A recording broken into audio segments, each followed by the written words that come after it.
ഒരു ഭരണഘടനാ സ്ഥാപനം, ഇത് 3 ഭരണഘടനാ സ്ഥാപനങ്ങളാണ്. ഒന്ന് ഭരണഘടനാ പദവികളാണ്.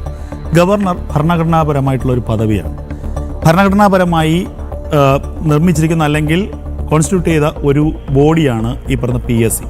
അതുപോലെ രാഷ്ട്രപതി ഭരണഘടനയുടെ തന്നെ ഏറ്റവും സുപ്രീം ലീഡറാണ്.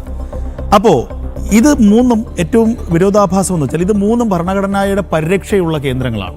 അപ്പോൾ ഈ PSC എന്ന് പറയുന്ന അല്ലെങ്കിൽ ഒരു സംസ്ഥാനത്ത് ഭരണപരമായി എന്തെങ്കിലും പ്രതിസന്ധി, എന്തെങ്കിലും അനിശ്ചിതത്വം ഉണ്ടാവുന്ന ഘട്ടത്തിലാണ് ഒരു സ്റ്റേറ്റിൻ്റെ സുപ്രീം പവർ അതോറിറ്റി എന്ന നിലയ്ക്ക് ഗവർണർക്ക് ഇടപെടാൻ കഴിയുന്നത്. ഇവിടെ ആ പവറാണ് ഗവർണർ ഉപയോഗിച്ചിരിക്കുന്നത് എന്നുള്ളത് എനിക്ക് മനസ്സിലാവുന്നത്. കാരണം ഒരു ഭരണകൂടത്തിന് കീഴിൽ അല്ലെങ്കിൽ ഒരു സർക്കാരിന് കീഴിൽ ഉള്ള ഒരു ബോഡി ആയിട്ടുള്ള PSC, അത് നേരത്തെ പ്രജിത്ത് സൂചിപ്പിച്ചത് തന്നെ ലക്ഷക്കണക്കിന് യുവാക്കളുടെ അവസാന ആശ്രയമാണ്, ഒരു അവസാനത്തെ ഒരു ഇതാണ്. അപ്പോൾ ആ ഒരു ബോഡി അതിൻ്റെ യഥാർത്ഥ ഉത്തരവാദിത്തങ്ങൾ കൃത്യമായി ചെയ്യുന്നില്ല.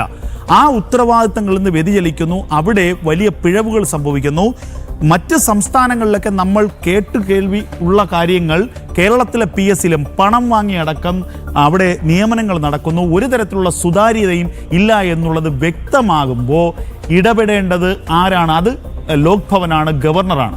ആ ഭരണപരമായിട്ടുള്ള ഉത്തരവാദിത്തം ഏറ്റെടുക്കുകയാണ്, നിർവഹിക്കുകയാണ് ഇപ്പോൾ ലോക് ഭവൻ ചെയ്തിരിക്കുന്നത്. നേരത്തെ ഞാൻ പറയുന്നത് പോലെ ഏതെങ്കിലും തരത്തിലൊരു ഭരണകൂടം അവരുടെ ഉത്തരവാദിത്തങ്ങൾ നിറവേറ്റിയില്ലെങ്കിൽ, അതിൽ വീഴ്ച വരുത്തുന്നെങ്കിൽ ജുഡീഷ്യൽ ആക്ടിവിസം എന്നുള്ളതുണ്ട്. കാരണം കോടതികൾക്ക് ഇടപെടാം. കോടതികൾ പലപ്പോഴും ഇടപെട്ടിട്ടുമുണ്ട്, ഹൈക്കോടതി ഇടപെട്ടിട്ടുണ്ട്.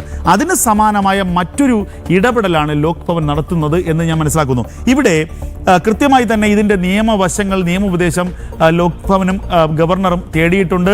PSCക്കെതിരെ 100-ലധികം പരാതികൾ വന്നിട്ടുണ്ട്. അതിൽ ആസൂത്രണ ബോർഡിലെ നിയമനങ്ങളടക്കം പണം വാങ്ങിയാണ് എന്നുള്ളത് വ്യക്തമായിട്ടുണ്ട്. നമുക്കറിയാമല്ലോ, SFIയുടെ നേതാവായ യൂണിവേഴ്സിറ്റി കോളേജിലെ കത്തിക്കുത്ത് കേസിലെ പ്രതിയായ ശിവരഞ്ജിത്ത് പോലീസ് ടെസ്റ്റിൽ 1ാം റാങ്കുകാരനായിരുന്നു. അതിലെ മറ്റൊരു പ്രതി 27ാം റാങ്കുകാരനായിരുന്നു. ആ കത്തിക്കുത്ത് കേസ് ഉണ്ടായില്ലായിരുന്നുവെങ്കിൽ ഈ ശിവരഞ്ജിത്തും 2ാം പ്രതിക്കാരനും ഇന്ന് ഈ കേരള പോലീസിൽ പ്രവർത്തിച്ചനെ. അത് കഴിഞ്ഞ് ഇവർ SI ടെസ്റ്റ് എഴുതും. ആ SI ടെസ്റ്റിലും 1ാം റാങ്ക് കിട്ടുമായിരുന്നു, അല്ലെങ്കിൽ ആദ്യത്തെ 100 റാങ്കിൽ വന്നനെ.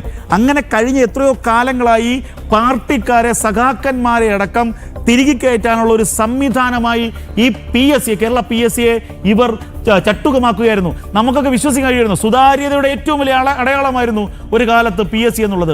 ഒരു തരത്തിലുള്ള ക്രമക്കേട് ഇവിടെ നടക്കില്ല എന്ന് നമ്മളെല്ലാം, മലയാളികളെല്ലാം വിശ്വസിച്ചിരുന്നിടത്താണ് ഇത്രയും വലിയ ക്രമക്കേട് നടന്നു എന്നതിൻ്റെ തെളിവുകൾ പുറത്തു വരുന്നത്. ഇവിടെ PSCയിൽ ഉള്ള ഈ ഇടപെടാനുള്ള ഈ ലോക് ഭവന്റെ തീരുമാനം ഏറ്റവും ഉചിതമാണ്. രാഷ്ട്രപതിക്ക് റിപ്പോർട്ട് സമർപ്പിക്കാനുള്ള നീക്കത്തിലാണെന്ന് തോന്നുന്നു. ആ രാഷ്ട്രപതിക്ക് റിപ്പോർട്ട് സമർപ്പിച്ച ശേഷം എനിക്ക് തോന്നുന്നു ആ റിപ്പോർട്ട് സുപ്രീം കോടതിയുടെ പരിഗണനയ്ക്ക് അല്ലെങ്കിൽ സുപ്രീം കോടതിയിലേക്ക് കൈമാറും. അതിനുശേഷം അതിൽ കൃത്യമായ ഒരു അനുകൂല നിലപാടുണ്ടാവുകയാണെങ്കിൽ രാഷ്ട്രപതിക്ക് തന്നെ കേരള PSCയെ പിരിച്ചുവിടാം. രാഷ്ട്രപതിക്ക് വേണ്ട, ഈ നിയമപരമായിട്ടുള്ള കൂടുതൽ തർക്കങ്ങൾ ഉണ്ടാവാം. പക്ഷേ ഭരണഘടനാ പരമായി ഒരു ഗവർണർക്ക് തന്നെ ഒരു സ്റ്റേറ്റിൻ്റെ സർക്കാരിനെ പിരിച്ചുവിടാൻ അധികാരമുണ്ട് എന്ന് പറയുന്നുണ്ട്. അങ്ങനെ ഒരു സ്റ്റേറ്റിൻ്റെ ഭരണകൂടത്തെ പിരിച്ചുവിടാൻ അധികാരമുണ്ടെങ്കിൽ അതിലെ ഒരു ഭരണഘടനാ സ്ഥാപനമായ PSC പിരിച്ചുവിടാൻ വലിയ തർക്കം വരുന്നത്. ഇതാണ് എനിക്ക് പറയാനുള്ളത്.